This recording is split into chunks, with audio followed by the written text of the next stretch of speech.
Itu walau alam, tapi yang jelas ini adalah salah satu langkah, ya, langkah konspirasi mencoba menggiring DPR itu dilibatkan dalam kaitan dengan ya keinginan mereka untuk menjadi ASN P3K tahun 2025. Nah, kalau terkait dengan pansus, tanggapannya seperti apa dari anggota Dewan sendiri? Gini loh Pak, saya ini udah 5 tahun jadi anggota DPR, dulu ketua komisi.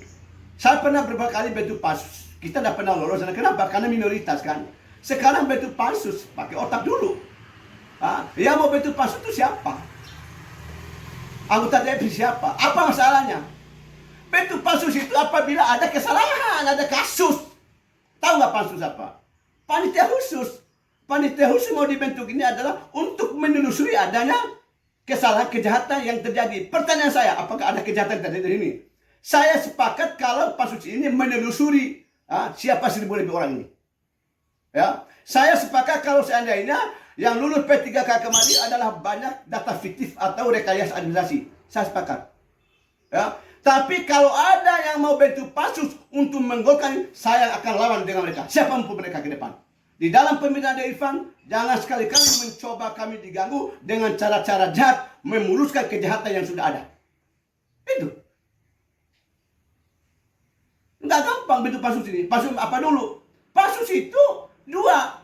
Pertama, mempertahankan sebuah kejahatan yang ada. Yang kedua, mengungkap kejahatan. Itu aja. Tidak ada yang lain kan? Ya, dari sekian pembicaraan tadi, ada satu persoalan yang sangat signifikan buat R2 R3 dari honor dari guru teknis maupun kesehatan terkait dengan adanya data-data siluman tadi. Tentu di sini dari pihak DPR sendiri sebagai pengawas, tentu kan apa langkah dari anggota DPR sehingga apakah untuk memanggil atau duduk bersama dengan mereka dari OPD atau siapa atau apa nantinya? Gini, kalau di DPR itu tempat kita menerima pengaduan. Kalau ada masyarakat datang mengadu, oke kita tindak. Kalau ada kan ada bisa kita. Yang berhak, yang punya kewenangan penuh untuk mendata pegawai honor, apa dia fiktif, apa dia asli, itu adalah OPD masing-masing. Kita punya BKD.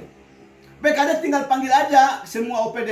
Kepala dinas A, jumlah pegawaimu berapa? Ini tahun berapa dia mulai kerja? Tahun berapa dia lulus sarjananya? Tahun berapa dia lulus SMA? Itu ya. Ya. Yang kedua, pengangkatan pegawai tidak boleh dilakukan sebenarnya oleh dinas. Semuanya harus berpusat kepada BKD. Kenapa? Keberadaan BKD itu adalah dia mempertanggungjawabkan seluruh pegawai yang ada seperti ini, bukan satu dinas, semuanya. Nah, kalau ada OPD, kepala dinas yang berani merekrut pegawai tanpa sepengetahuan BKD, itu kesalahan besar. Bila perlu, keluarkan surat peringatan kepada OPD tersebut. Tentu BKD konsultasi ke bupatinya. Bupati baru sikapi. Kan gitu nih Pak ya. Nah, mengenai apakah mereka nanti misalnya dikeluarkan atau apa kalau tidak, kalau seandainya mereka ini bekerja secara betul, kita pertahankan ya, itu pun kalau ada gaji. Tapi aturan yang sekarang itu ya sudah keluar lagi surat edaran dari BPK melarang untuk membayar gaji mereka. Ini kan simalakama semua Pak, simalakama. Artinya ya, apakah ketika dibayar gaji mereka itu akan berdampak pada hukum atau tidak? Ya, kalau tidak gaji juga kasihan. Ya, anak-anak sudah datang jauh-jauh mau kerja kan, tiba-tiba nggak dibayar honor dan sebagainya kan. Oleh karena itu ke depan kita akan melihat gini. Kami akan meminta kepada bupati dan wakil bupati yang baru nanti, setiap OPD memberikan laporan secara rinci, detail dan pasti ya, tentang jumlah pegawai mereka. Kalau yang sudah lulus P3K dicoret namanya, jangan disukan lagi gajinya. Masa kita udah 6.000 lebih nggak berkurang-kurang? Kan gitu. Kalau 6.000 kali 5 berapa? 30 miliar loh per bulan. Kalau 6.000 pegawai yang sudah lulus lalu diusulkan kembali, kalau dikali 500.000 per orang, kan gitu. Berarti sekitar 3 sampai 30 miliar lebih kan gaji yang harus dibayar oleh pemerintah daerah Kabupaten per bulan. Siapa yang menikmati itu?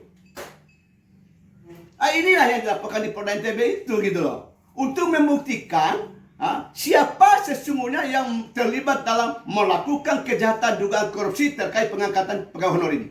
OPD-nya, atau BKD-nya, atau sektanya, atau bupatinya? Kan itu nih sasarannya.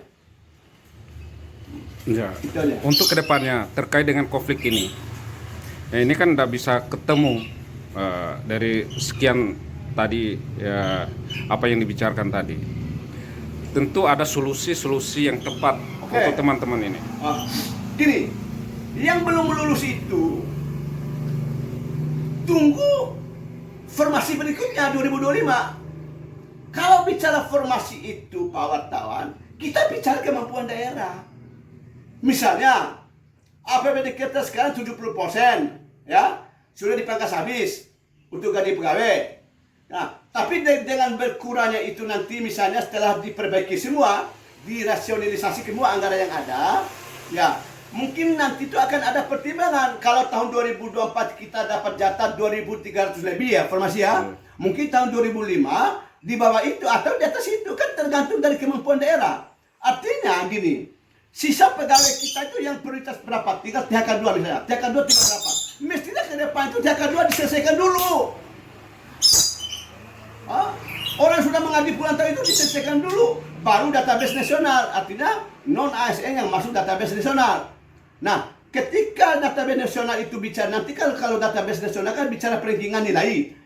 Tapi kalau THK 2 itu dia tidak pakai mau nilai 100 aja bisa lulus, yang penting THK 2. Nah, sisa dari THK 2 itu nanti untuk database nasional.